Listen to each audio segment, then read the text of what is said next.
La victoria mancomunada de los cristianos sobre los almohades en la batalla de las Navas de Tolosa en el año 1212, en la que lucharon Alfonso VIII de Castilla, Pedro el Católico de Aragón y Sancho VII el Fuerte de Navarra, abrió el Valle del Guadalquivir a castellanos y leoneses. Por el contrario, la derrota y muerte solo un año después de Pedro el Católico en Dreux supuso el abandono del sueño occitano de los condes de Barcelona, heredado ahora por la corona de Aragón, que se vio obligada a buscar su expansión por el Al-Ándalus levantino y el Mediterráneo.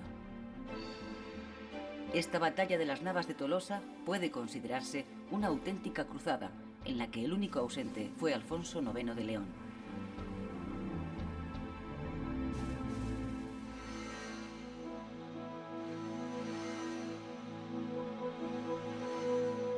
Las circunstancias favorables auguraban que la conquista o reconquista de los territorios todavía musulmanes se lograría antes de que finalizara el siglo XIII.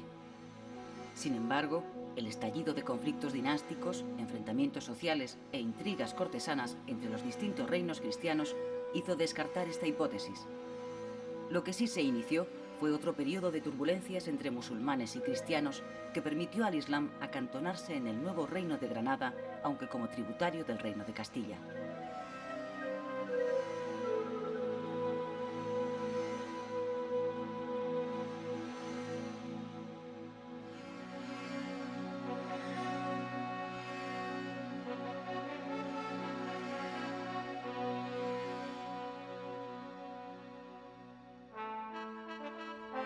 Fernando III el Santo logró reunir por herencia los reinos de Castilla y León. Circunstancias propicias, debido a la disgregación del Imperio almohade, le permitieron avanzar con sus tropas a través del Valle del Guadalquivir y conquistar varias ciudades hasta entonces en poder musulmán. Sevilla sería tomada a finales de 1248. Pocos años después, también caerían en poder del rey castellano poblaciones como Jerez, Medina Sidonia o Arcos, que se convertirán en puntos estratégicos en la defensa de la nueva frontera con el reino de Granada, gobernado por la dinastía nazarí. En menos de 20 años, el reino de Castilla y León se había convertido en el más extenso y poblado de toda la península.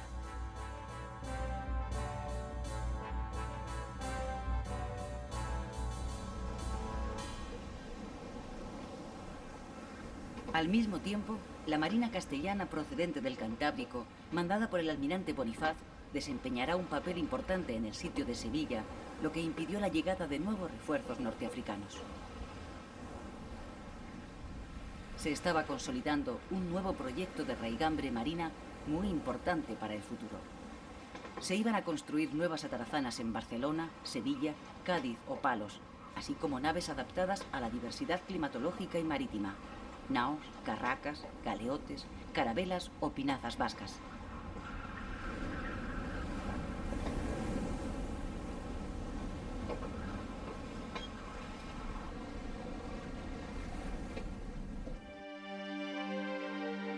El reinado de Alfonso X el Sabio, rey de Castilla y León, 1252-1284, estuvo marcado en lo político por la relegación a un segundo plano del ímpetu expansionista de su padre Fernando III.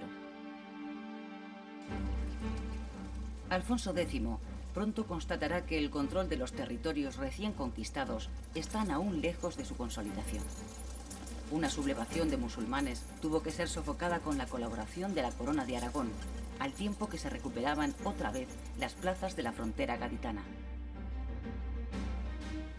Asimismo, hubo de oponerse a los levantamientos de una serie de reyezuelos tributarios de Castilla, como por ejemplo el de Niebla. Las crónicas del sitio de Niebla hacen referencia a que los sitiados arrojaban desde las murallas piedras y dardos con artificios y tiros de trueno con fuego, lo que se interpretó como la utilización de la pólvora por primera vez en España. Todos estos acontecimientos vendrían a demostrar que la situación en Al-Ándalus era aún inestable. Pero el máximo deseo de Alfonso X el Sabio era su aspiración al trono del Sacro Imperio Romano Germánico, al ser nieto por línea materna de Felipe de Suabia. A causa de ello, Alfonso X gastó mucho dinero, esfuerzos e ilusiones para terminar su sueño en un desengaño al no poder conseguir su objetivo. La Iglesia se lo impidió, circunstancia que rápidamente aprovecharía la nobleza para intentar la recuperación del poder perdido en época de su padre, Fernando III. Alfonso X el Sabio no solo ha pasado a la historia por su condición de estadista, sino por ser el promotor de una dilatada política literaria y cultural. En la Summa Pragmática, promovida por él, se compiló la Biblia, la historia universal, el derecho, la astronomía, los lapidarios e incluso el juego del ajedrez. Oriente y Occidente confundían así sus límites en tan ardua tarea. Alfonso X sería el primero en redactar una historia de España, así como una grande y general historia o historia universal. Alfonso X fue el beneficiario de una serie de corrientes culturales que confluían en la Castilla del siglo XIII y que habían tenido su centro en la ciudad de Toledo. Allí concurrían hombres de letras de las tres religiones y de las tres culturas. Allí se había desarrollado la más conocida de las escuelas de traductores, que alimentó la cultura occidental con sus traducciones del árabe y el hebreo. Con este rey se desarrolló en la corona de Castilla una sabiduría de síntesis, en la que estaban mezclados elementos cristianos, musulmanes y judíos. Una prueba palpable de la convivencia pacífica de las tres culturas es, por ejemplo, el epitafio del sepulcro de Fernando III el Santo en la Catedral de Sevilla. Está redactado en latín, castellano, árabe y hebreo, hecho sorprendente para el no familiarizado con las circunstancias en la Castilla del siglo XIII y durante el reinado de Alfonso X el Sabio, de las cuales son reflejo estos 4 epitafios. La Catedral de León terminó de construirse años después del fallecimiento de Alfonso X, que ocurrió en Sevilla el día 4 de abril de 1284, en cuya catedral sería enterrado. Su muerte dejó pendiente una compleja cuestión sucesoria provocada por el fallecimiento de su primogénito. Esta nueva situación devino en una guerra civil entre Sancho IV, que al final acabaría imponiéndose, y sus sobrinos, los infantes de la Cerda, por la corona de Castilla. Guerra que sería avivada desde el exterior por la corona de Aragón y desde el interior por las grandes familias nobiliarias que se apresuraron a sacar partido de las dificultades por las que estaba atravesando la monarquía. La inestabilidad interna continuará a la muerte de Sancho IV, ocurrida en el año 1295, iniciándose entonces un periodo denominado de las minoridades de su sucesor Fernando IV y de su nieto Alfonso XI. La firmeza y temple de la regente María de Molina pudo frenar el asalto al poder de la alta nobleza gracias al apoyo del estamento popular y de algunos sectores de la pequeña nobleza. Se pueden distinguir 3 etapas en la actuación pública de María de Molina. La primera coincide con el reinado de su esposo Sancho IV. La segunda está referida al reinado de su hijo, Fernando IV. Y la última comprende el gobierno de su nieto, Alfonso XI. A la muerte de María de Molina, esta dejaría la custodia del joven Alfonso XI al concejo de Valladolid.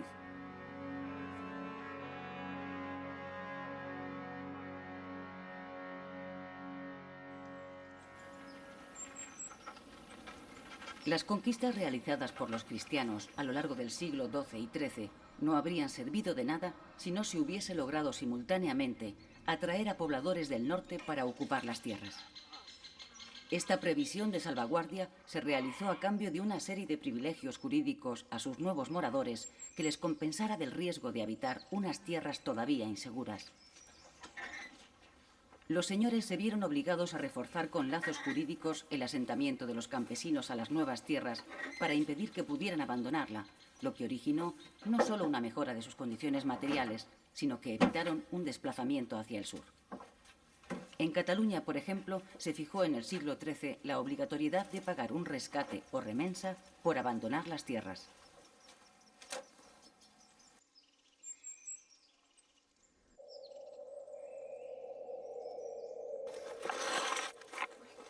Al término poblar no hay que darle el sentido tradicional que tiene en castellano, sino que su significado sería el de una organización político-administrativa o de dependencia señorial que aseguraba la existencia estable de un poder dominante.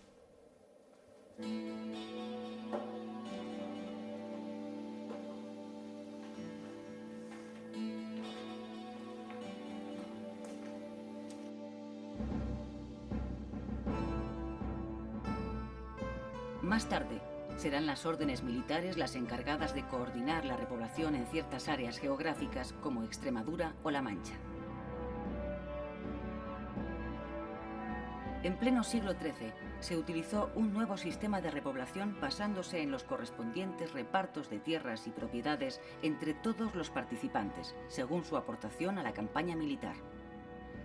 Estas reparticiones afectaron, entre otras áreas, a las de Baleares, Valencia, Murcia o Andalucía.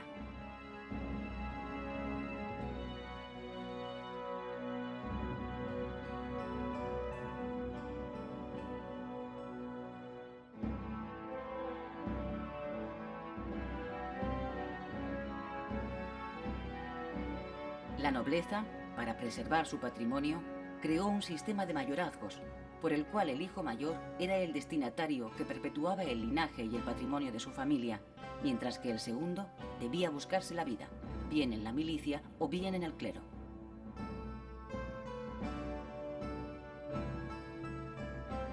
La influencia nobiliaria hizo que en Andalucía y en otras áreas del centro peninsular predominaran los grandes latifundios, cuyos propietarios serán los artífices de la repoblación de las ciudades.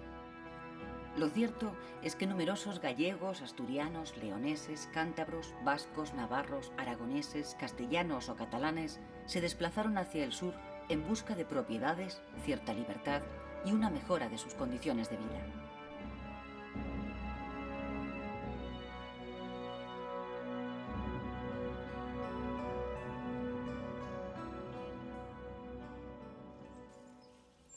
La repoblación estuvo dirigida por el mismo rey o por personas cercanas a su entorno, encargadas de organizar los concejos, así como los fueros o privilegios de los municipios más ventajosos. Los nuevos núcleos que se intentaron repoblar estaban situados en los lugares más peligrosos, es decir, próximos a las fronteras.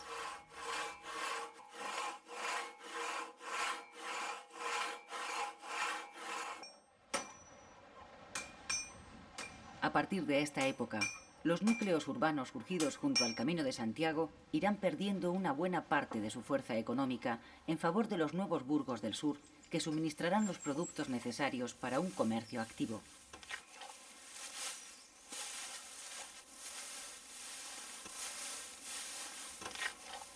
Los talleres textiles, las herrerías o las forjas empiezan a despuntar. Aparecerán también los gremios, en donde se agrupaban los distintos artesanos. La industria textil adquiere un notable desarrollo y los paños fabricados en Barcelona, Lérida, Perpiñán o Valencia se exportan a Castilla y al norte de África. La construcción naval se concentra en Valencia, Mallorca y Tortosa, al tiempo que adquieren una notable importancia la elaboración de joyas, la artesanía del coral, la fabricación del vidrio y la producción del jabón.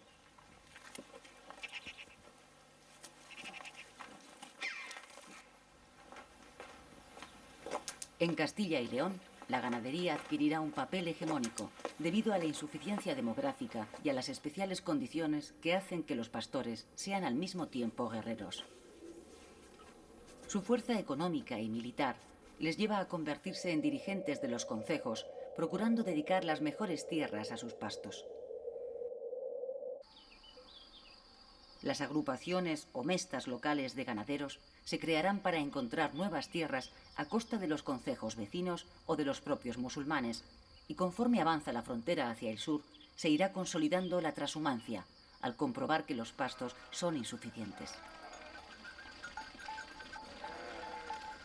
Alfonso X reconoció en el año 1273 al honrado concejo de la Mesta, merced al cual los ganaderos lograron acuerdos válidos para todo el reino que serían de suma importancia para el futuro del sector y de la economía castellana. 1,5 millones de cabezas de ganado ovino había en Castilla y León a principios del siglo XIV, cifra que aumentó gracias a la coyuntura internacional, que hizo que se interrumpiera el abastecimiento de lana inglesa a los telares de Flandes, lo que permitió a Castilla suplir el suministro de dicha materia prima.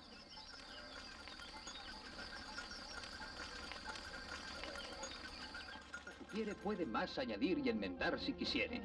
Ande de mano en mano, cójalo quien pudiere.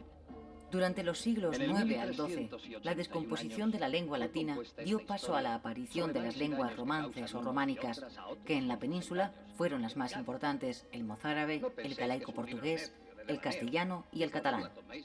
Otras con menor incidencia geográfica fueron el asturiano, el bable, el leonés y el navarro-aragonés, mientras que en sus valles se mantuvo el vasco, el euskera, hablado en áreas de los reinos de Navarra, Castilla y Francia. Y mil pecados otros, fantasías y espantos. El castellano, dialecto románico surgido en Castilla, nació en una franja montañosa mal romanizada, inculta y con raíces prerromanas. La modalidad idiomática navarro-aragonesa, hablada en el lugar en donde confluían tres reinos, Castilla, Navarra y Aragón, daría origen en el siglo X a los primeros documentos peninsulares en una lengua romance: las glosas emilianenses y las glosas silenses. Del año 1042 datan las primeras jarchas escritas en romance castellano, aunque con caracteres arábigos o hebreos. Estos primeros textos no se ajustaban a una única norma ortográfica. Sería a partir del rey Sabio, quien publicó sus obras en castellano en vez de en latín, cuando se produjo una cierta uniformidad en todos los documentos. En la historia lingüística del castellano se pueden distinguir dos etapas. La primera, denominada romance, en donde las variedades se van homogeneizando en torno al habla de Burgos, primer centro de nivelación del idioma, y la segunda, llamada castellana, que comienza a partir de la magna obra de Alfonso X. Por influencia del derecho romano, surgió en Castilla el más grande monumento de la ciencia jurídica medieval, las Partidas de Alfonso X, intento de ordenación de la vida pública dominado por la idea romanista de que la justicia, y por tanto su regulación, la ley, es una y uniforme para todos. Monumento teórico que revela hasta qué punto las corrientes ideológicas y la realidad marchaban por caminos distintos.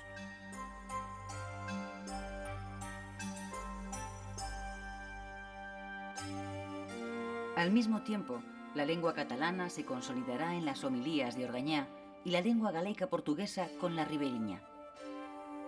Fruto de este mestizaje de culturas surgen figuras universales como la del físico y visionario Arnau de Vilanova o la del poeta, novelista, místico y filósofo Ramon Llull, autor en latín, catalán y árabe. Ramon Llull redactaba por primera vez en catalán conceptos y tratados filosóficos, abandonando el latín. Combatió la teoría de tipo averroísta sobre la doble verdad: hay una verdad para la fe y otra para la razón. Llull uniría ambas verdades al declarar que la verdad de la fe puede ser probada por la razón. El mallorquín Ramon Llull, autor de la obra enciclopédica Arbre de Ciencia, no tuvo ningún reparo en confesar sus analogías con la mística sufí en su Llibre d'Amic e Amat. Este libro delicioso es un claro ejemplo del mudejarismo literario. Según Llull, el amado, o sea, Dios, está en el recuerdo del amigo. En su obra Llibre del Gentil y els tres savis, un cristiano, un musulmán y un judío platican amistosamente sin utilizar la menor acritud mientras exponen los contenidos de sus respectivas creencias.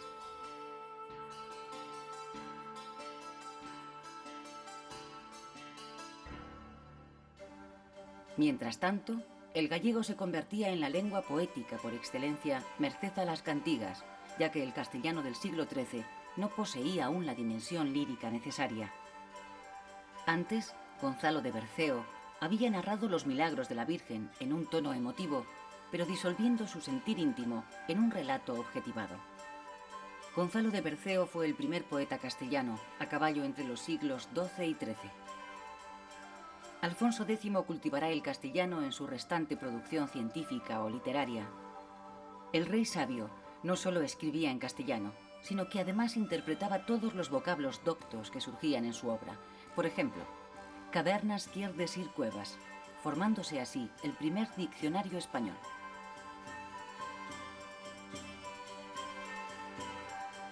Entre las palabras Hispania y español media un milenio.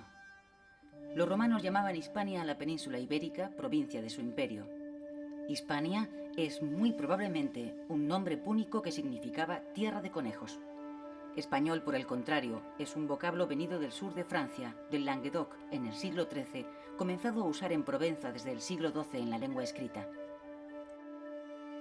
El nombre español fue dado por quienes, por razones comerciales o de otra índole, percibían como conjunto una tierra dividida entre musulmanes y cristianos y subdividida entre estos en gallegos, castellanos, aragoneses, catalanes, etc.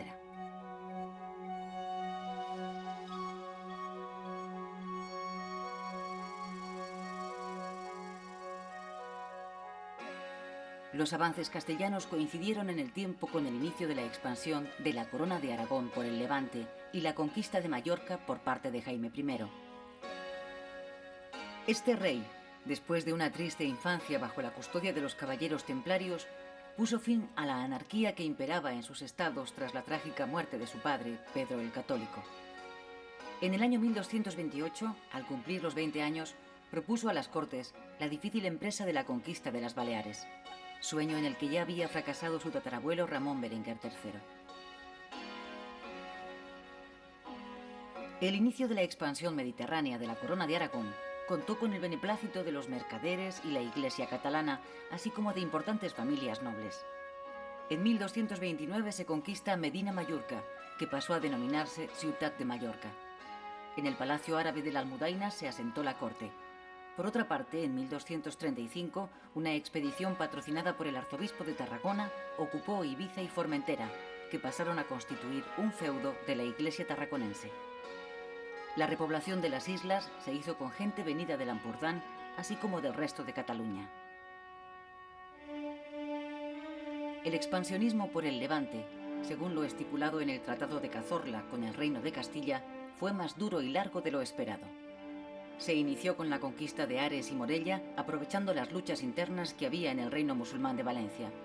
Más tarde se ocupó Burriana y Peñíscola, y después de una interrupción de 4 años, se tomaría de manera definitiva Valencia en el año 1238.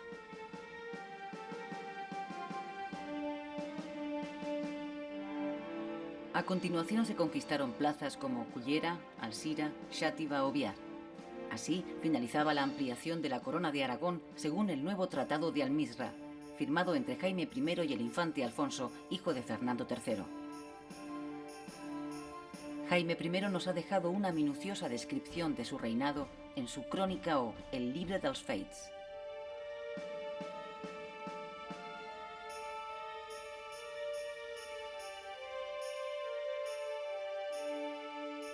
A causa de este nuevo convenio, Murcia quedó excluida de la conquista de la Corona de Aragón y el nuevo territorio del Reino de Valencia acabaría en la línea divisoria entre los ríos Júcar y Segura.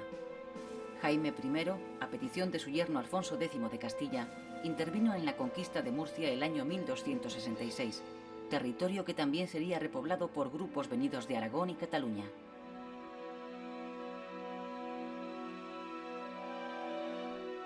De esta forma, el territorio hispánico en poder musulmán quedó dividido entre Castilla y la Corona de Aragón.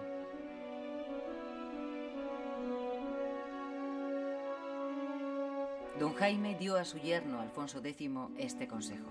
Si no podía mantener unida a él a toda la gente de su reino, que retuviera por lo menos a 2 clases, la iglesia y las villas y ciudades de su tierra, porque son gente que Dios ama más que a los caballeros. Los caballeros se sublevan contra el señorío más pronto que los otros, y contando con los eclesiásticos y con el pueblo, cabe destruir a los caballeros. El monasterio de Poblet, fundado por Ramón Berenguer IV, fue lugar de descanso de los reyes de Aragón y panteón real. Jaime I logró equilibrar el avance territorial de su corona al crear casi desde el mismo momento de su conquista los reinos de Mallorca y Valencia, con lo que evitó los enfrentamientos entre la nobleza aragonesa y comerciantes catalanes. Pero una vez más, en su testamento también primó el sentido familiar. Dividió su territorio entre sus 2 hijos varones. Al primogénito, Pedro el Grande, le dejó los reinos de Aragón, Valencia y el condado de Barcelona, lo que suponía una cierta hegemonía jurídica y de rango sobre su hermano menor. Este, Jaime II heredaría el reino de Mallorca, el condado del Rosellón y otros territorios ultrapirenaicos, incluido el señorío de Montpellier. Su hijo primogénito, Pedro el Grande, 1276-1285, hombre de experiencia militar y política, hubo de aplacar a los nobles mediante la concesión de privilegios, en especial el privilegio general de 1283, para contar con ellos en sus campañas militares.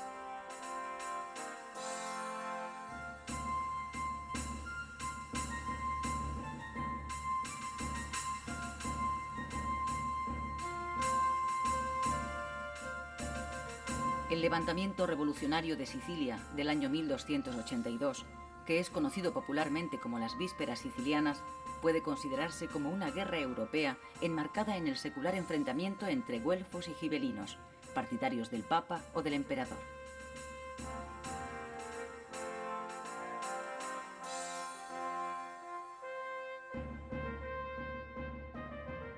Pedro el Grande, casado con Constanza de Sicilia, recogió la legitimidad frente a Carlos de Anjou, representante de los intereses del papado y del más puro espíritu güelfo.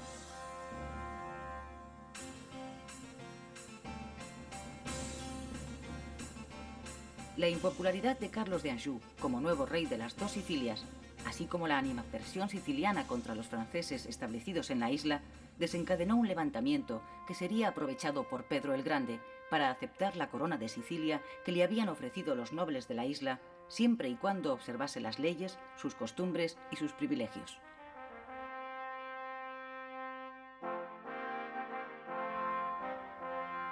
Pedro el Grande fue excomulgado por el Papa Martín IV, de origen francés. Pese a ello, las victorias por mar de la flota catalana, capitaneada por Roger de Lauria sobre los angevinos, así como la consolidación de sus posiciones gracias a las tropas almogávares y el triunfo sobre el rey de Francia en los Pirineos, le permitieron incorporar Sicilia a la corona de Aragón.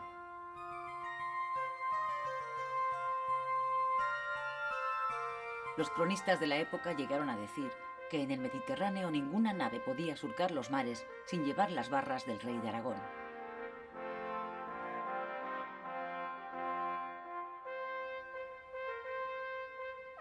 De esta manera, proseguía la expansión mediterránea por la llamada ruta diagonal de las islas, introduciendo a la corona de Aragón en los difíciles vericuetos de la política internacional, provocando la enemistad de un papado controlado por los franceses.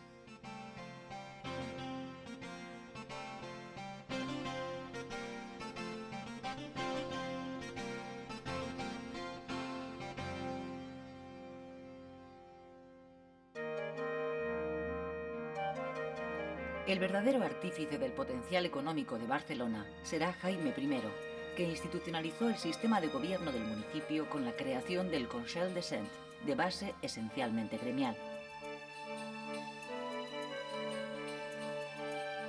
En todas las ciudades más importantes del Mediterráneo existía una colonia de mercaderes catalanes, mallorquines o valencianos que compraban oro, esclavos, incienso, dátiles, azúcar o pimienta.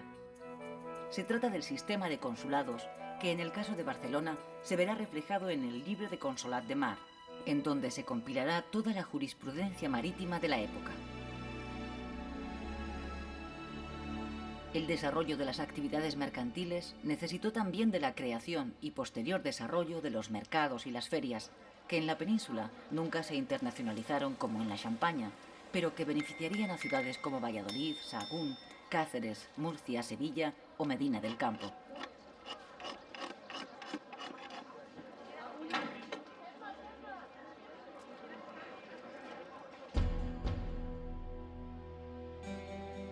Mientras los reinos de Castilla, León y la Corona de Aragón continuaban su pertinaz avance sobre los restos del imperio almohade en Al-Ándalus, Navarra, que había tenido a fines del siglo XII y principios del XIII serios enfrentamientos con Castilla y Aragón, quedaba encerrada en su pequeño territorio. No por ello Navarra dejaría de colaborar en la batalla de las Navas de Tolosa con su rey al frente, Sancho VII el Fuerte, a pesar de las antiguas veleidades de este monarca con los almohades. La intervención victoriosa en las Navas de Tolosa proporcionó al rey navarro y a la monarquía de Navarra las cadenas de su escudo.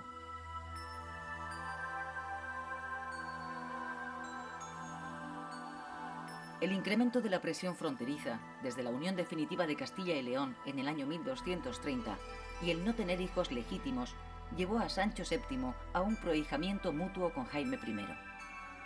Esta adopción se reforzó con un préstamo que el rey navarro concedió a Jaime I para sus campañas de Mallorca y Valencia, pero a su muerte en 1234, los magnates laicos y eclesiásticos navarros prescindieron de esta unión. El trono navarro pasaría a Teobaldo de Champaña, sobrino de Sancho el Fuerte, como representante de la vía más legítima.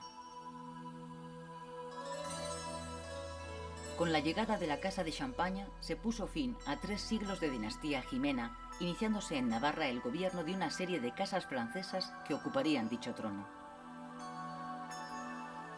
La extinción de la Casa de Champaña supuso la entronización de las de los Capeto, convirtiéndose Navarra en una especie de reino satélite de Francia.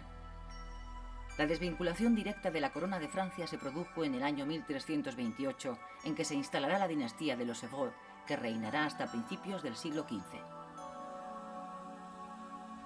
Navarra, encerrada en sus territorios hispánicos y en las tierras de ultrapuertos, se había liberado de la problemática peninsular. En cambio, había iniciado contactos culturales de especial relevancia con la Europa francófona debido a las posesiones de sus soberanos, como condes de Champaña o de Evreux, en tierras francesas. Europa iba a entrar en la península ibérica a través del Reino de Navarra, como ya lo hizo en el siglo XI, en tiempos de Sancho III el Mayor.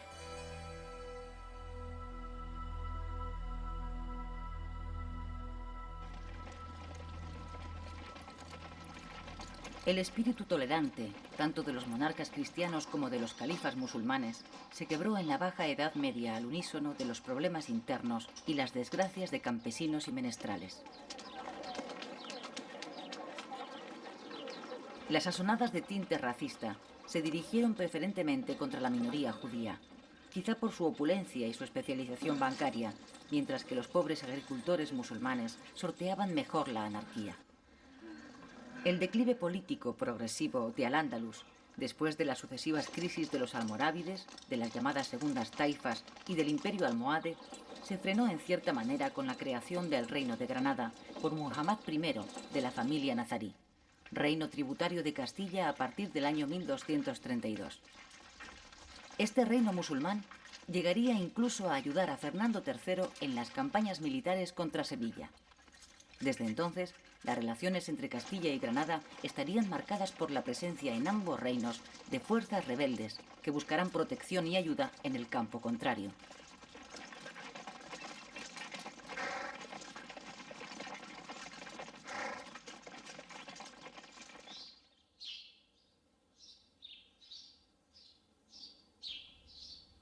El desarrollo urbano justificó la aparición de nuevas órdenes mendicantes como dominicos, franciscanos, carmelitas o mercedarios, lo que supuso la aparición de una nueva sensibilidad social, económica y artística, materializándose en la construcción de conventos, iglesias y catedrales góticas. Los grandes linajes, las ciudades y la propia monarquía compitieron entre sí por las fundaciones religiosas que cambiaron el panorama urbano. El auge económico de Castilla, y en especial de sus ciudades ganaderas, posibilitará la construcción de grandes catedrales de transición del románico al gótico, como la de Ávila y Sigüenza, o góticas como las de León, Toledo, Burgos, Cuenca, Plasencia o Burgo de Osma.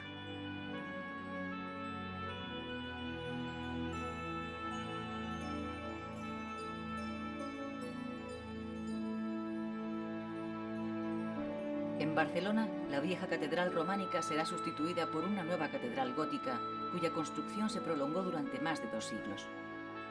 A lo largo del siglo XIV, catedrales como las de Sevilla, Gerona, Valencia, Palma de Mallorca, Zaragoza u Oviedo, o colegiatas como la de Jerez, dejarán constancia de unas creencias artísticas y religiosas entroncadas con el arte del resto de Europa, al igual que sucedió con la escultura y la pintura.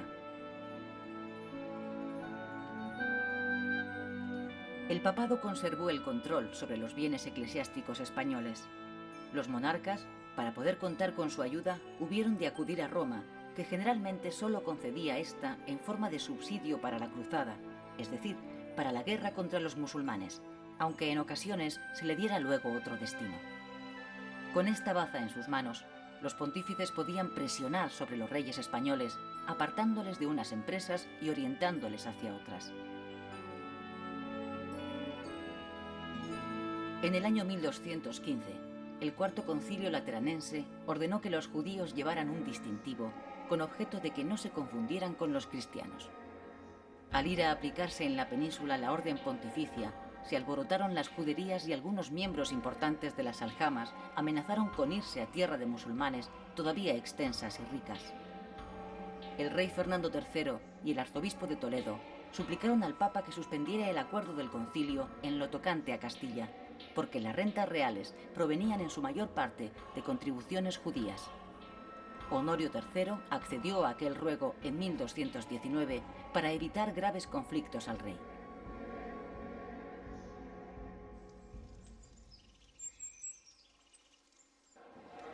La organización patrimonial de la sociedad empezó a sufrir los primeros embates. A su lado, un nuevo poder político, de naturaleza gris, pero de terrible eficacia, la burocracia, comenzó a hacer su aparición en la historia occidental. El rey, como cabeza de la institución monárquica, era a su vez la personificación misma del Estado. Era el señor natural de todos los súbditos del país. La evolución institucional de los reinos cristianos a lo largo del siglo XIII será similar a lo que ocurrió en el resto de las monarquías occidentales. El control del ejercicio del poder por las cortes, el parlamento o las asambleas, en donde estaban representados los tres estados, el nobiliario, el religioso y el burgués, parece que tuvo sus orígenes en la monarquía inglesa con la Carta Magna, aunque ya en el año 1188 la Asamblea Leonesa, en época de Alfonso IX, contaba con representantes de las ciudades.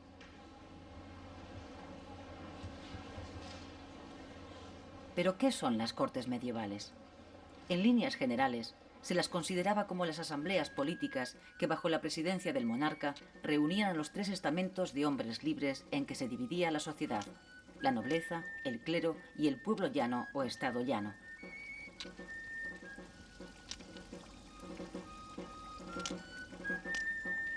En todo caso, las cortes, ya formalizadas en el siglo XIV, canalizarán los poderes de los súbditos. Los más importantes son la facultad legislativa, la concesión de tributos y la posibilidad de pedir cuentas al rey mediante la presentación de agravios o contrafueros. El rey y las cortes funcionaban como dos órganos detentadores de poder autónomos. La transformación de la sociedad hizo también que evolucionaran las antiguas escuelas catedralicias o municipales que en ciudades como París o Bolonia culminarán con la creación, a finales del siglo XII y primer tercio del siglo XIII, de los primeros estudios generales que hoy conocemos como universidades.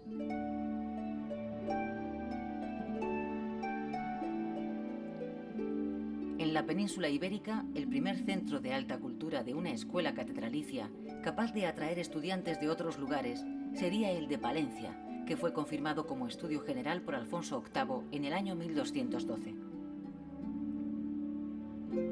Pero su fama declinó ante la vitalidad de la Escuela Universidad de Salamanca, fundada en el año 1218 por Alfonso IX de León, fortalecida más tarde por Alfonso X, quien en las partidas la definiría como Ayuntamiento de Maestros e de Escolares. La Universidad de Salamanca se distinguió desde el siglo XIII por los estudios jurídicos. A imitación de la de París, a esta universidad se la dotó de distintas cátedras que impartían docencia en materias como arte, gramática, lógica, retórica, aritmética, geometría, música, astronomía o derecho. A partir de entonces, este fenómeno se extenderá fundándose otras universidades como las de Valladolid, Lisboa, después trasladada a Coimbra, y Lleida.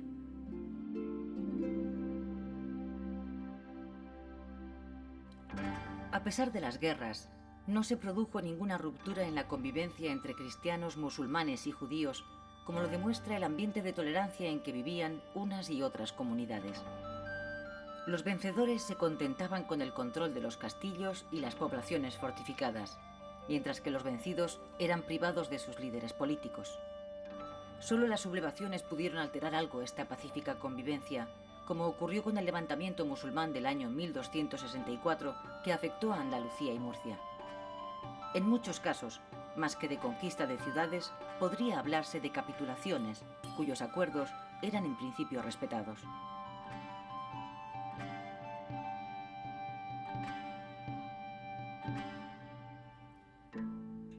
Las comunidades judías y mudéjares vivían en zonas especiales, aljamas y morerías, que tenían su organización y autoridades propias.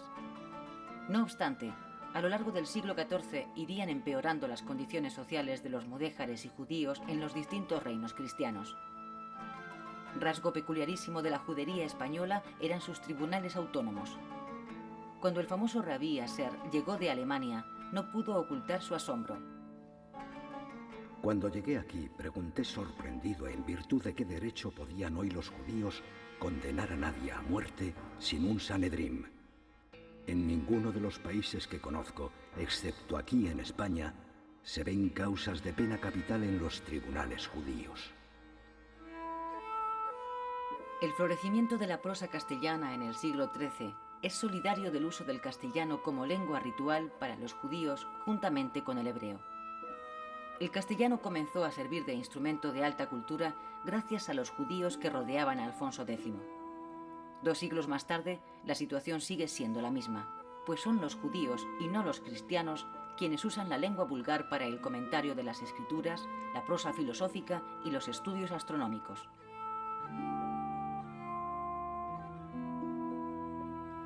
Una vez superado el peligroso momento de las minoridades de Fernando IV y Alfonso XI, a partir del año 1325 se inició el reinado personal de Alfonso XI, que supuso un proceso de apuntalamiento de la monarquía después del largo periodo de convulsiones en la época de Alfonso X, Sancho IV y Fernando IV. Con Sancho IV se inició un periodo de indisciplina y trastornos sociales que no terminó hasta que los reyes católicos impusieron su unidad. Según se dice en la crónica de Alfonso XI, cuando el monarca inició su reinado personal, falló el reino muy despoblado en muchos hogares yermos. Porque en los reinos de nuestro senorio han medidas e pesos de partidos, por lo cual los que venden o compran reciben muchos engaños e daños. Tenemos por bien que en todos los lugares de nuestros reinos sean todos uno. Ante las numerosas peticiones de reducción de impuestos, el joven rey procedió con gran energía a neutralizar el poder de los nobles.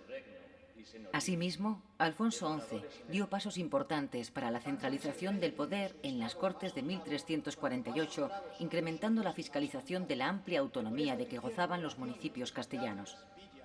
El rey Alfonso XI era non muy grande de cuerpo, mas de buen talante, et de buena fuerza, et rubio, et blanco, et venturoso en guerras. La palabra de él era bien castellana, et non dudaba en lo que había de decir.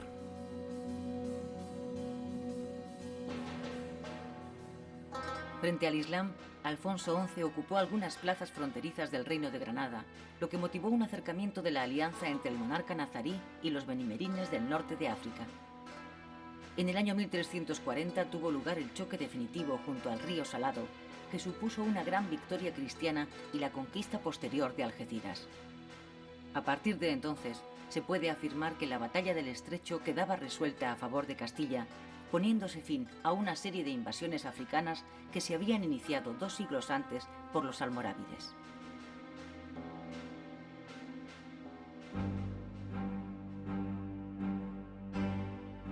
Pero la peste, el azote de aquellos tiempos, lo arrebató prematuramente mientras sitiaba a Algeciras, y Castilla quedó dividida entre 2 ramas enemigas de una misma familia que solo con sangre pudieron nivelar sus odios. Con la muerte de Alfonso XI, un nuevo periodo de incertidumbre se cernía sobre el reino de Castilla. La vida amorosa irregular que llevó Alfonso XI por su pasión desmedida con Leonor de Guzmán, instalada en un palacio de Sevilla, dio su primer fruto en Enrique de Trastámara, futuro rey iniciador de una nueva dinastía. Mientras tanto, la despechada reina María de Portugal se retiraba de la corte en espera de que su hijo se encargara de hacerle justicia. Pedro, el hijo legítimo, heredó la corona, y unos le llamaron el Cruel, mientras otros, el pueblo en pugna con la nobleza, prefirieron el título de justiciero. El monasterio de Santes Creus en Tarragona se fundó en el año 1150 por la familia Moncada. En el año 1285, a la muerte de Pedro el Grande después de la incorporación de Sicilia a la corona de Aragón, esta quedaba fragmentada en 3 reinos. El gobernado por la rama mayor de la dinastía y los de Mallorca y Sicilia, gobernados también por miembros de la misma familia. Debido a las dificultades internas de Castilla, Jaime II el Justo logró incorporar al reino de Valencia las ciudades de Alicante, Orihuela, Elche y Guardamar, al tiempo que abandonó la idea de ocupar el reino de Murcia. También ejerció un papel hegemónico en el Mediterráneo, solucionó el contencioso con los Anjou, rescató de la ocupación francesa el Valle de Arán y vinculó a la Casa de Barcelona los condados de Urgell y Ampurias. Todo ello mientras aplacaba las reticencias del papado e iniciaba una política de penetración económica en el Magreb más oriental gracias al acuerdo con Castilla sobre el reparto de influencias en el norte de África. La supresión por el papado de la Orden de los Templarios le permitió, con los bienes de aquella, crear en el año 1317 la Orden Militar de Montesa para defender la frontera valenciana. Será el momento en que, una vez asegurado el dominio de Sicilia, las tropas almogávares emprendan la aventura de Oriente al servicio del Imperio bizantino contra los turcos. El cronista Ramón de Muntaner ha descrito esta campaña con precisión, en donde se entremezcla la brutalidad, la traición y el heroísmo que harán que la llamada Gran Compañía Catalana, tras el asesinato de su caudillo, Roger de Flor, por los bizantinos, se apodere de los ducados de Atenas y Neopatria en lo que se llamó Venganza Catalana.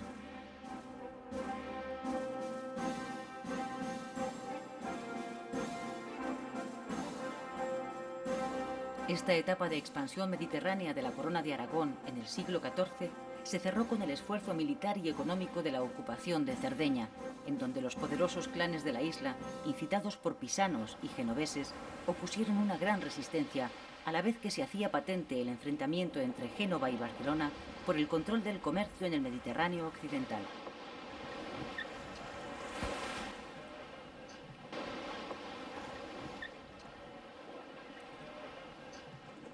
Después del corto reinado de Alfonso el Benigno, su hijo Pedro el Ceremonioso accederá al trono de la Corona de Aragón en el año 1336, iniciándose un largo reinado de 51 años en el que las luchas internas, la peste negra, las reiteradas guerras con Castilla y Génova marcarán una larga etapa de esfuerzos titánicos y crisis premonitorias.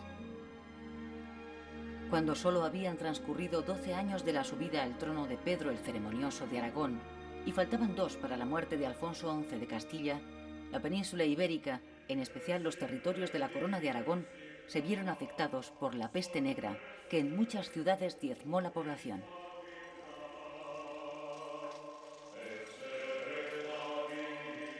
La peste bubónica había sido importada de Asia a través del Mediterráneo. Antes, las malas cosechas habían roto las leyes estadísticas, esquilmando el campo y castigando con el hambre a las clases populares, muy afligidas ya en sus bolsillos por la presión fiscal. Era un mal presagio de futuro, así como el inicio de unos tiempos de crisis que castigó duramente a los reinos cristianos peninsulares.